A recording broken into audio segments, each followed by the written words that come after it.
अस्सलाम वालेकुम स्टूडेंट्स। आज का हमारा टॉपिक है कीप का इस्तेमाल कि ये किन लफ्ज़ों के साथ बनता है, वोकैबुलरी क्या है और फ़िक्रों का कहाँ पर इस्तेमाल करना है। सो आज इसी चीज़ को देखेंगे।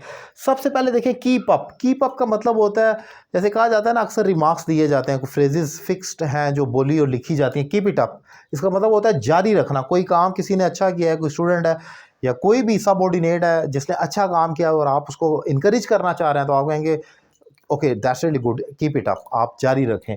फिर खामोशी रखने के लिए, यानी कि खामोश रहने के लिए भी कहा जाता है। क्लास में अक्सर टीचर कहते हैं कीप साइलेंस, इसका मतलब है खामोशी रखें, खामोशी बरकरार रखें। तो वहाँ पर इसमें कीप साइलेंस से मुझे याद है एक और फ्रेज़ बोला जाता है, पिन ड्रॉप साइलेंस। ये भी एक फ्रेज़ है, बोला जाता है या ईडियम कह लें।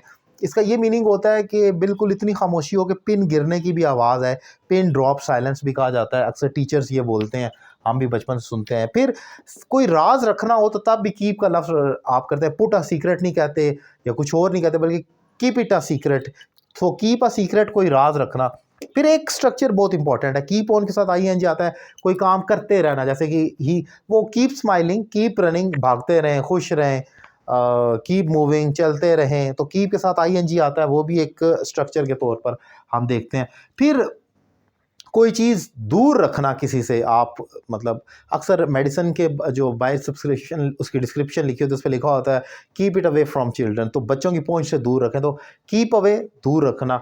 इसी तरह कीप डाउन, कीमतें ऊपर जा रही हैं, इन्फ्लेशन जो है वो बढ़ती जा रही है, तो उसमें आप ये कहेंगे कि keep down, the government needs to the government needs to keep the prices down. Government को प्राइसेस कम करनी चाहिए और कम रखनी चाहिए। तो वहाँ पर कीमतों के कम रखने के लिए भी आप कीप डाउन का लफ्ज़ इस्तेमाल कर सकते हैं, जो कि बहुत इंपॉर्टेंट है। सो आज मैंने इस टॉपिक को डिफ़ाइन किया जो कि बहुत इंपॉर्टेंट है।